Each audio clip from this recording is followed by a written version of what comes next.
Je dirais que le métier de bottier, c'est un métier de passion. C'est un métier qui est très minutieux, qui demande du temps, qui demande de l'expérience. On est toujours heureux de voir ce qu'on a créé en fait, et c'est quand même une assez grande satisfaction de se dire waouh, c'est moi qui ai fait ça, c'est génial. C'est quand même un métier assez rare quand on en parle, de faire des chaussures. Donc c'est vrai que c'est une fierté de dire que c'est moi qui ai fait cette paire de chaussures-là. Vous êtes-vous déjà demandé à qui sont les mains qui fabriquent chaque jour la mode et le luxe ? Derrière chaque vêtement, chaque accessoire et chaque objet, il y a des femmes et des hommes qui perpétuent au quotidien des gestes et transmettent leur passion. Ce podcast va vous emmener à la rencontre de ces amoureux du savoir-faire, des anonymes qui détiennent un savoir précieux pour faire la mode et le luxe de demain. Aujourd'hui, ces femmes et ces hommes de l'ombre nous racontent depuis les coulisses leur métier, leur passion, leur envie de transmission d'un savoir-faire unique. Parce qu'aujourd'hui en France, il y a plus que jamais la nécessité d'assurer la relève de ces métiers d'exception. Bienvenue dans le podcast Savoir pour faire.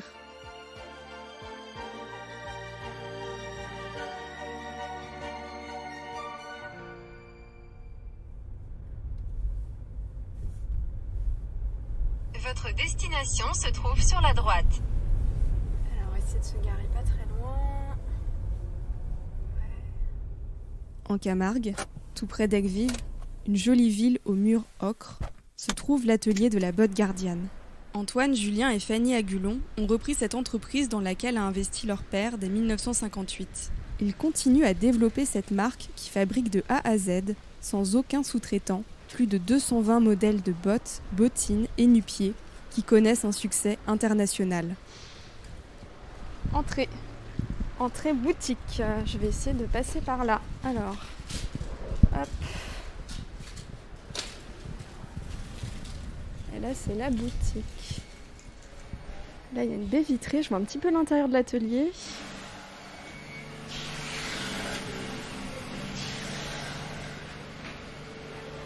Dans l'atelier, je rencontre la bottière Marie Covès et Andrea Combe, son apprentie depuis 2 ans.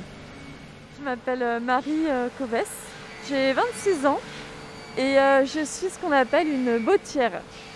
Donc ça consiste à fabriquer une chaussure en cuir de A à Z.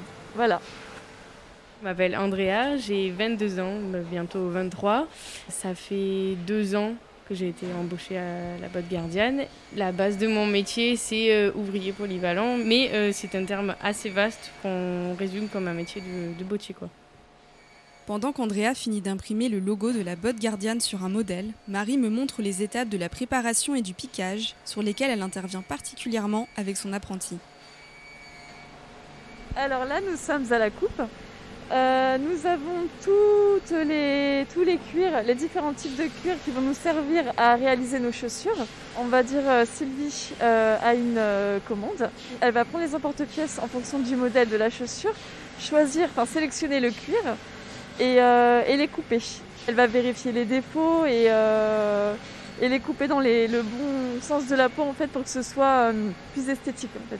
Après, une fois que vous avez découpé, elles sont directement envoyées en préparation. Ça consiste à, on va dire, les préparer au piquage, c'est-à-dire qu'on va les parer, on va les teindre, on va coller du tesa pour maintenir certaines pièces. Mais voilà, de base, c'est juste une préparation avant piquage. Voilà. Depuis quand est-ce que vous faites ce métier ? J'ai étudié pendant 5 ans la mode et la chaussure et la maroquinerie. Ça fait à peu près 6 ans que je travaille ici. Voilà, ça fait à peu près 11 ans que je suis dans la chaussure. Je suis formée à intervenir sur toute la chaîne de fabrication. Ici, j'ai un poste spécifique qui est préparatrice piqueuse. Ce que je fais, c'est que je prépare les chaussures et principalement je pique.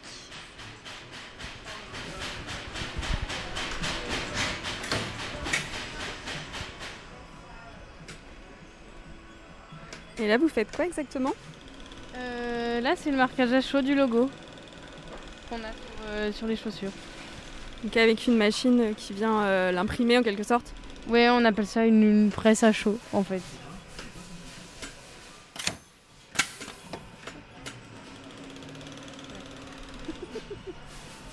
Andrea, qu'est-ce qui vous a donné envie de vous orienter dans cet univers de la chaussure? Comment ça s'est passé? Alors moi, à la base, j'ai fait mes études dans le vêtement. Je suis très manuelle et j'aime beaucoup créer des choses. Et en fait, quand j'ai eu fini ce cursus-là, j'avais envie d'approfondir mes connaissances encore plus. Donc c'est vrai que j'avais envie d'essayer de voir d'autres matières et peut-être utiliser d'autres outils. Donc c'est vrai que l'univers du cuir comme ça, pas forcément de la chaussure, mais dans la maroquinerie ou dans la sellerie ou peu importe. Du coup, j'ai fait un stage dans cet univers-là, dans la sellerie moto. Et après, en fait, la botte gardienne, c'est vrai que c'est assez proche de chez moi. Donc, quand ils ont eu fait des demandes d'embauche, en fait, c'est tombé pile au bon moment et j'ai postulé jusqu'à avoir une réponse, quoi. Mais ouais, j'avais envie d'essayer quelque chose d'autre, de voir si ça me plaisait ou pas. Et puis finalement, ça m'a beaucoup plu, quoi. Une fois que la préparation est effectuée, on va au piquage. Alors ça, c'est quoi? Une grande machine à coudre, on dirait? Ouais. C'est mon poste, principalement celui-là.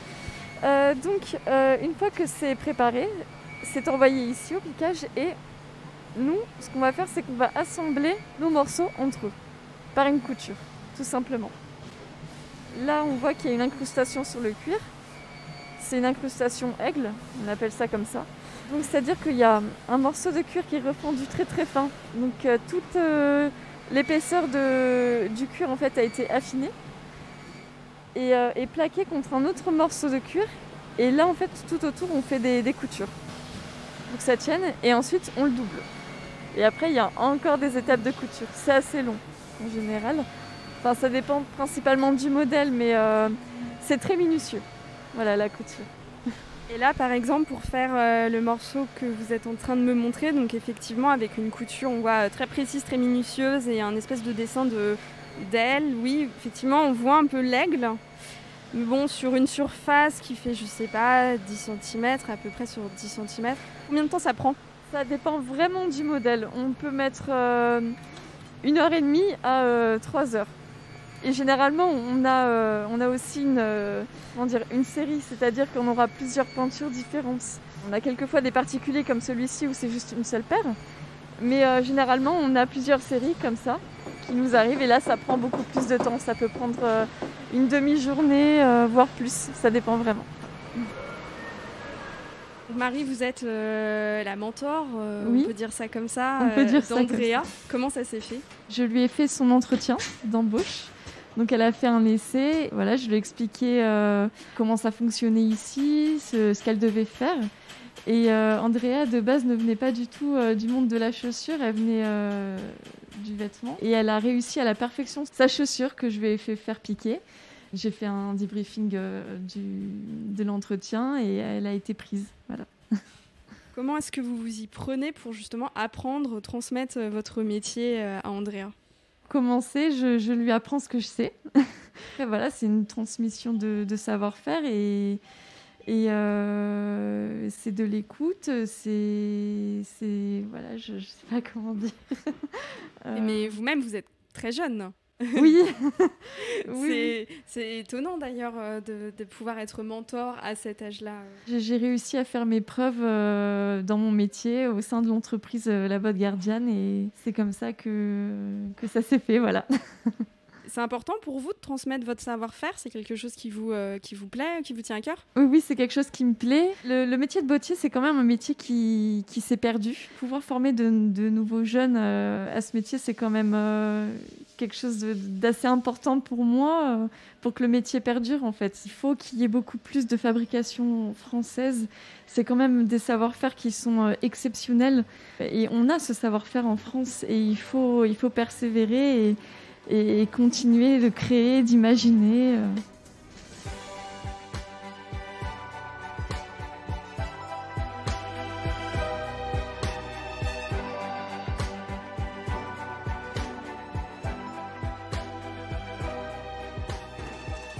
Quand Quand vous êtes donc dans la transmission du savoir-faire, comment vous procédez? Est-ce que vous travaillez ensemble sur une même pièce ou est-ce que Andrea, vous commencez et Marie vous donne des conseils? Comment ça se passe très concrètement le mentorat? Je vais commencer quelque chose et si j'ai besoin d'aide, je vais aller la voir directement.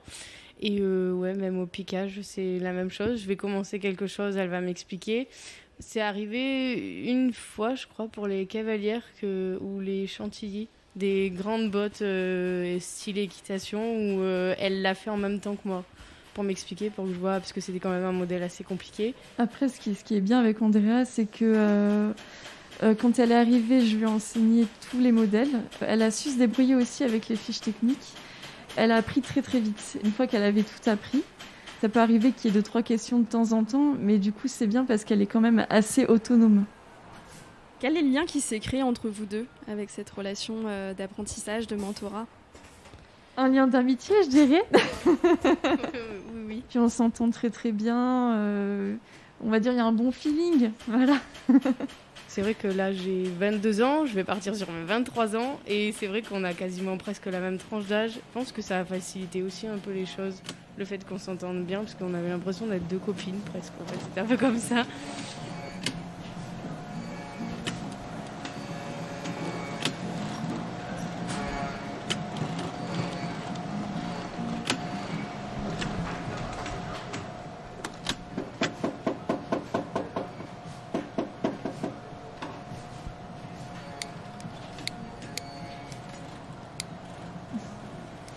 Qu'est-ce que vous aimez le plus dans votre métier? Pour ma part, c'est la création. La difficulté aussi, parce que ça nous permet de nous améliorer en fait. Ouais, moi c'est à peu près la même chose, mais bon après c'est vrai que Marie crée beaucoup de choses.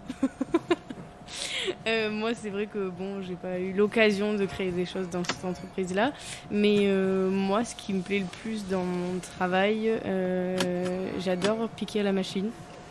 Et après, ouais, c'est vrai que même la préparation, c'est pareil, quand on va teindre les tranches, ou j'aime bien ce genre de choses-là. En fait, toutes les deux, vous êtes un peu polyvalentes, entre guillemets, c'est-à-dire que vous pouvez intervenir à plusieurs étapes. Ça, c'est un truc qui vous plaît en particulier, de pouvoir justement changer un petit peu de geste? Oui, ça nous permet de ne pas avoir cette routine, en fait, et de pouvoir bouger, voir d'autres choses, c'est important quand même. D'après vous, qu'est-ce qu'il faut comme qualité pour faire ce métier? Il faut être très très minutieux. Je pense que ça il le faut. De la patience aussi, parce que bon, c'est vrai que ça demande énormément de temps.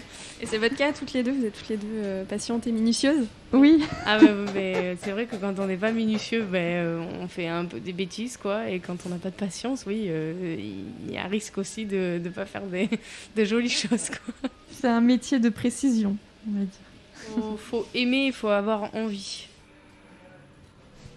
Et là, qu'est-ce que vous faites, Marie? Là, du coup, je suis en train de zigzaguer. Donc, l'avant et l'arrière de la chaussure pour qu'ensuite on puisse mettre la baguette qu'il y a sur le côté pour que ce soit plus esthétique. Voilà. Ça prend du temps à faire? C'est compliqué? Le zigzag, c'est quand même assez rapide. Ce qui prend vraiment plus de temps, c'est le claquage, le talonnage. Voilà.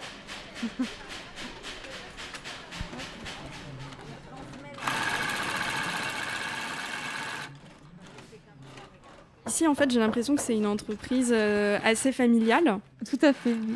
Les patrons, en eux-mêmes, Antoine et Julien, nous ont toujours montré et accentué ce truc-là, de nous dire que c'était une entreprise familiale. Et puis même leur relation qu'ils ont avec nous, ça se ressent aussi. Et puis c'est vrai qu'on passe quand même le plus quart de notre temps au travail que chez nous, quoi. Donc il faut quand même qu'on ait au sein de l'entreprise une bonne entente avec tout le monde et qu'on se sente bien. Je pense que ça y fait beaucoup. Ce qui est bien, c'est que la boîte gardienne fait aussi beaucoup de choses pour nous, c'est-à-dire qu'un jeudi sur 2, on a des réunions fougasses. Donc chacun notre tour, on ramène la fougasse, les pains au chocolat et on discute de tout ce qui pourrait aider on va dire, la botte gardienne a amélioré en fait notre qualité de travail. Voilà, ils font beaucoup de choses pour nous. On a aussi des repas de Noël où on échange beaucoup tous ensemble en fait, et c'est quand même beau dans une entreprise de tous s'entendre bien. Voilà, pouvoir donner son avis.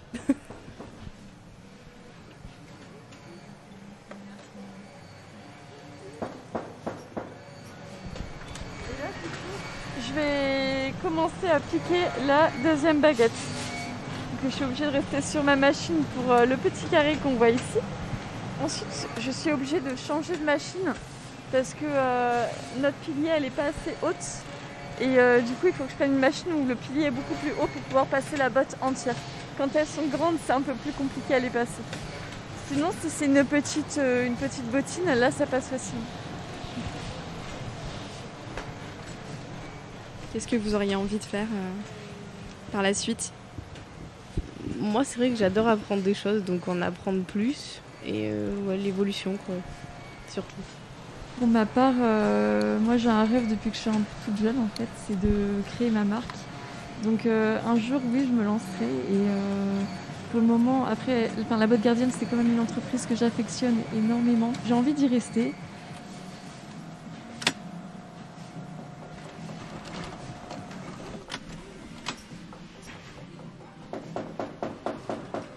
Et qu'est-ce que vous donneriez comme conseil pour quelqu'un qui voudrait se lancer comme ça dans l'apprentissage dans le domaine de la chaussure? Alors, il y a plusieurs écoles en France et le conseil que je peux donner à tous ces jeunes, c'est toujours de croire en leurs rêves et donner le meilleur de soi-même.